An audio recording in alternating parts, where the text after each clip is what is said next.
Hello दोस्तों, exam time में आप सभी का स्वागत है और मैं हूं आपके साथ नीरज मौर्य। दोस्तों आज हम लोग बात करेंगे कॉम्पिटिटिव एग्ज़ाम के चैप्टर मैथ के संख्या पद्धति के बारे में। तो दोस्तों आपको पता है कि संख्या पद्धति चैप्टर से बहुत सारे आपके क्वेश्चन जो है बनते हैं। तो इस चैप्टर से रिलेटेड कुछ बेसिक कॉन्सेप्ट को आज हम लोग क्लियर करते हैं। जैसे आज हम लोग संख्याओं के बारे में बात करते हैं। संख्याएं क्या होती हैं? जैसे आपका आता है वास्तविक संख्या, परिमेय संख्या, अपरिमेय संख्या, भाज्य संख्याएं, अभाज्य संख्याएं, और आती हैं सम, विषम, और भी कई सारी संख्याएं आती हैं। पूर्ण आती हैं, पूर्ण संख्याएं, प्राकृतिक संख्याएं, इंटीजर्स मतलब पूर्णांक आपके आते हैं। तो इन सब के बारे में आज हम लोग डिटेल में डिस्कस करते हैं। तो वीडियो को स्टार्ट करने से पहले वीडियो को लाइक करें, कमेंट करें, सब्सक्राइब करें और देखिएगा। वीडियो स्टार्ट करते हैं। पहला आता है आपका प्राकृतिक संख्याएं। क्या आता है? प्राकृतिक संख्याएं। तो प्राकृतिक संख्याएं क्या होती हैं, इनके बारे में सबसे पहले हम बात कर लेते हैं। वे संख्याएं जिनकी शुरुआत 1 से होती है और अनंत तक जाती है प्राकृतिक संख्याएं कहलाती हैं। समझने वाली बात यहाँ से है कि इनकी जो शुरुआत होती है 1 से होती है। इनकी शुरुआत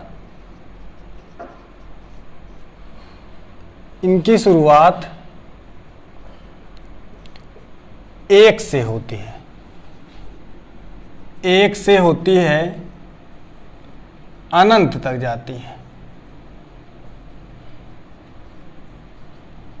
तो ये संख्याएं आपकी प्राकृतिक संख्याएं कहलाती हैं। कहने का मतलब यहां से हम समझ सकते हैं एग्जाम्पल के तौर पर 1, 2, 3, 4, 5 ... इनफाइनाइट। इसके बाद आपका आता है पूर्ण संख्याएं। पूर्ण संख्याएं क्या होती हैं देखिएगा।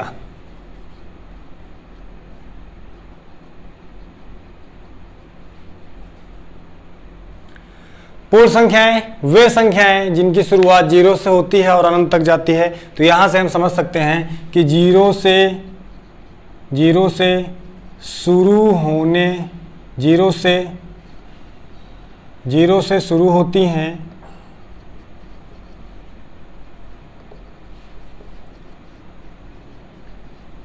अनंत तक जाती हैं।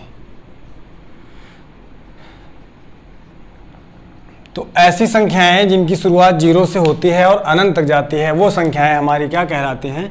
प्राकृतिक संख्याएं कहलाती हैं। एग्जाम्पल देख लीजिएगा यहाँ से 0, 1, 2, 3, 4, 5 ... इनफाइनाइट। इसके बाद आता है हमारा सम संख्याएं क्या होती हैं। सम संख्या के बारे में थोड़ा समझ लीजिएगा। सम संख्या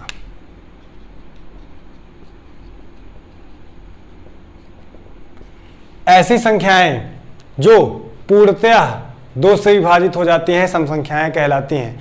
तो यहाँ से देखिएगा 2 से विभाजित होने वाली संख्या 2 से विभाजित होने वाली संख्याएं पूर्ण संख्याएं हैं।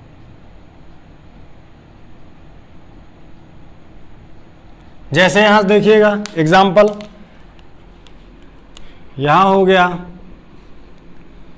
4, 6, 8, 10, मतलब ये सारी आपकी सम संख्याएं हैं जो 2 से पूर्णतः विभाजित हो जाती हैं। इसके बाद आता है हमारा विषम संख्या। विषम संख्या विषम संख्याएं क्या होती हैं? ऐसी संख्याएं जो 2 से पूर्णतः विभाजित नहीं होती हैं विषम संख्याएं कहलाती हैं, जिनको हम समझ सकते हैं एग्जाम्पल के तौर पर। यहां से हो जाएगा कि ऐसी संख्याएं जो 2 से पूर्णतः विभाजित नहीं होती हैं क्या कहलाती हैं? विषम संख्याएं कहलाती हैं। देखिएगा एग्जाम्पल 3 हो गया, 5 हो गया, 7 हो गया, 9, 11, 13 ... ये लगातार आपकी सारी संख्याएं क्या कहलाती हैं? विषम संख्याएं कहलाती हैं। ठीक, देखिएगा इसके बाद आता है आपका परिमेय संख्याएं।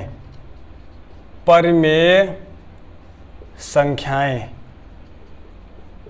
परिमेय संख्याएं आप लोगों ने पढ़ा होगा, कक्षा 6, 7 में, 8 में पढ़ा होगा परिमेय संख्याओं के बारे में।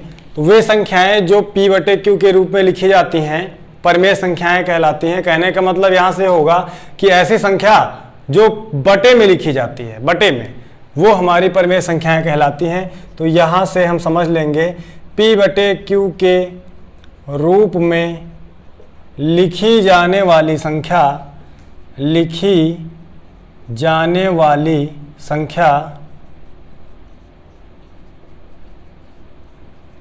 क्या कहलाएगी? हमारी परिमेय संख्या कहलाएगी। तो P/Q के रूप में लिखी जाती है, परिमेय संख्या है। देखिएगा एग्जाम्पल समझते हैं। जैसे एग्जाम्पल आपका आ गया 2/3, 5/7, 3/2, या फिर आ गया 22/7। 22/7 क्या होता है? पाई का मान होता है। या फिर आ गया 3/5 ETC। ये हमारी परिमेय संख्याएं कहलाती हैं। इसके बाद आता है हमारा अपरिमेय संख्याएं। क्या आता है? अपरिमेय संख्याएं। अपरिमेय संख्याएं क्या होती हैं? ऐसी संख्या जो P/Q के रूप में नहीं लिखी जा सकती है, वो हमारी संख्याएं अपरिमेय संख्याएं कहलाती हैं। तो यहाँ से हो जाएगा P/Q के रूप में नहीं लिखी जाती है। P/Q के रूप में नहीं लिखी जा सकती है, ये हमारी संख्याएं अपरिमेय संख्याएं कहलाती हैं। यहाँ से एग्जाम्पल समझ लीजिएगा। जैसे हमारा हो गया पाई। अब पाई का मान 22/7, ये आपका परिमेय संख्या होगा, लेकिन पाई अपरिमेय संख्या। इसके बाद आपका आता है √2, इसके बाद आपका आता है √3, √5, 3√2। ये सब आपका जो है अपरिमेय संख्या के अंतर्गत आता है। इसके बाद बात करेंगे हम वास्तविक संख्या के बारे में कि वास्तविक संख्याएं क्या होती हैं। यहाँ से देखिएगा वास्तविक संख्या, वास्तविक संख्याएं क्या होती हैं? तो ऐसी संख्याएं जिनमें परिमेय संख्या और अपरिमेय संख्या दोनों का मिश्रण होता है, क्या कहलाता है? हमारा वास्तविक संख्या कहलाता है। यहाँ समझिएगा कि परिमेय तथा अपरिमेय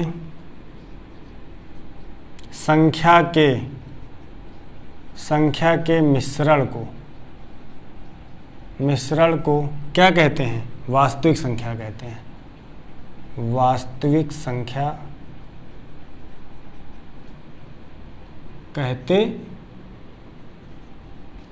यहाँ से समझ लीजिएगा कि जो परिमेय संख्याएं होती हैं, परिमेय संख्याएं और अपरिमेय संख्याएं दोनों के मिश्रण को हम क्या कहते हैं? वास्तविक संख्याएं कहते हैं। एग्जाम्पल समझिएगा, √2 हो गया, √5 हो गया, √7 हो गया, 1/5 हो गया, 3/7 हो गया, 22/7 हो गया, ETC।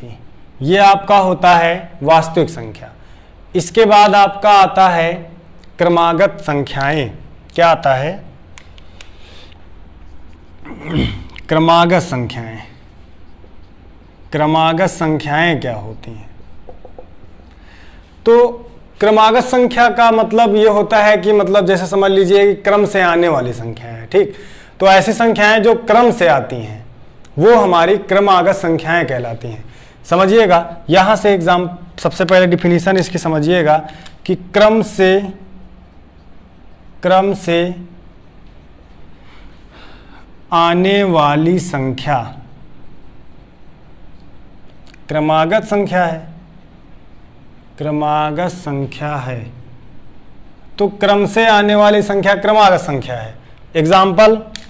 एग्जाम्पल हमारा हो जाएगा, देखिएगा, जैसे 18, 19, 20, ये क्रम, इसमें देखिए क्रम बन रहा है।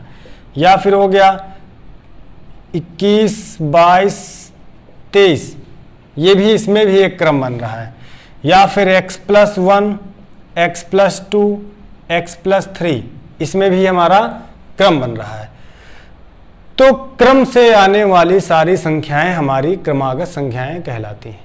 ठीक, आगे देखिएगा भाज्य संख्याएं। भाज्य संख्याएं क्या होती हैं? एक के अतिरिक्त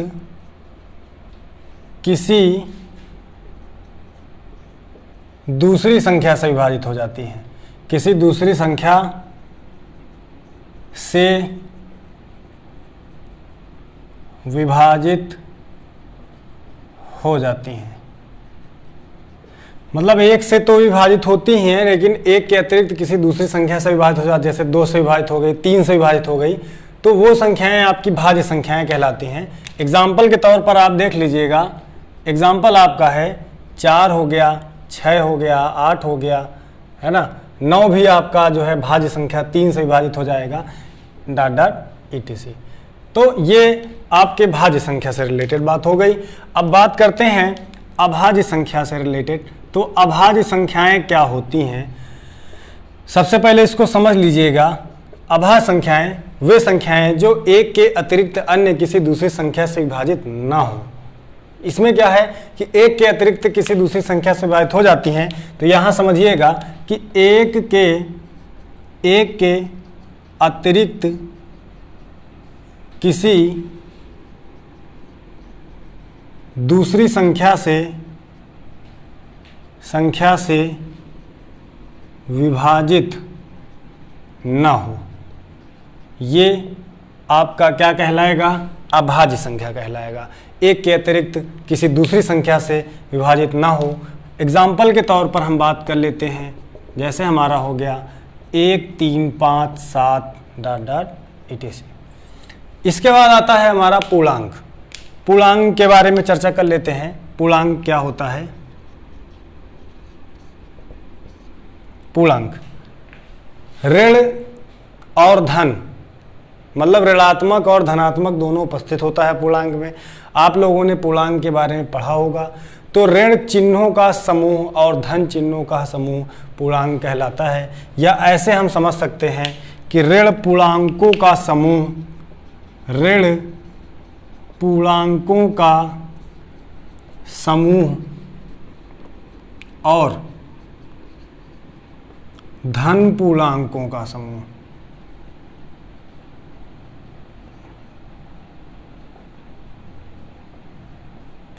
क्या कहलाएगा? पूर्णांक कहलाएगा।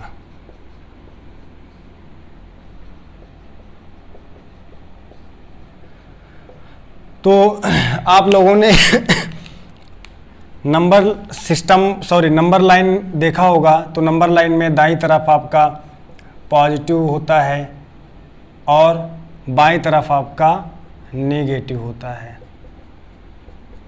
अब आपने पूर्णांक 2 प्रकार के पढ़े होंगे। एक आपने पढ़ा है धनात्मक पूर्णांक। क्या पढ़ा है? धनात्मक पूर्णांक। एक पढ़ा है ऋणात्मक पूर्णांक।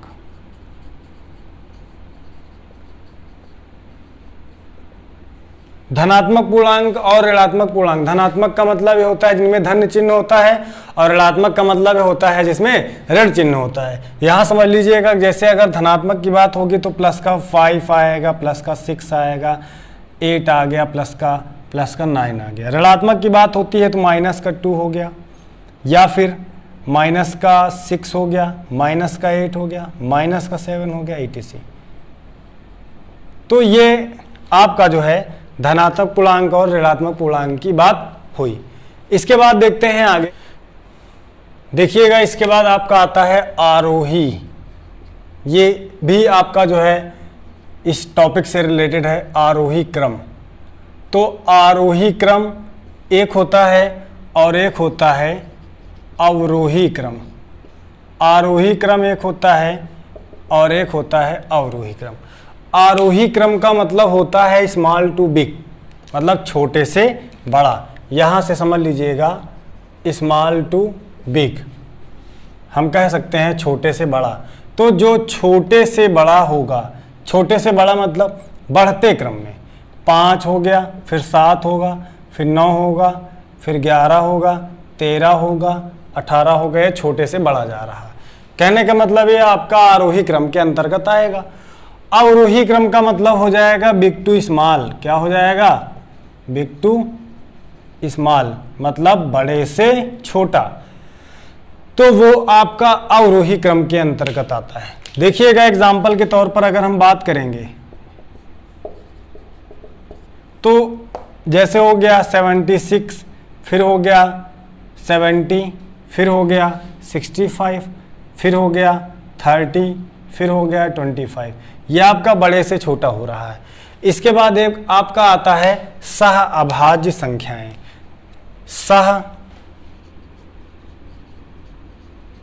अभाज्य संख्याएं। सहअभाज्य संख्याएं क्या होती हैं?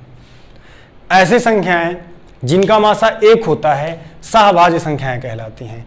यहां समझ लीजिएगा, जिनका मासा सहअभाज्य संख्याएं जिनका मासा 1 होता है, ऐसी संख्याएं जिनका मासा 1 होता है सहअभाज्य संख्याएं कहलाती हैं।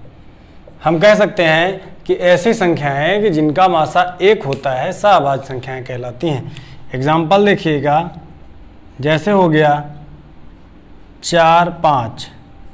4, 5 में इनका मासा 1 है। 10, 11, 18, 19, तो ये हो गया आपका सहअभाज्य संख्याएं। दोस्तों, आप लोगों ने संख्या पद्धति चैप्टर के कुछ बेसिक कॉन्सेप्ट को आज आप लोगों ने समझा और आप लोगों ने जाना। दोस्तों, वीडियो आपको अच्छी लगी हो तो वीडियो को लाइक करें, सब्सक्राइब करें, कमेंट करें और अपने दोस्तों में शेयर करें।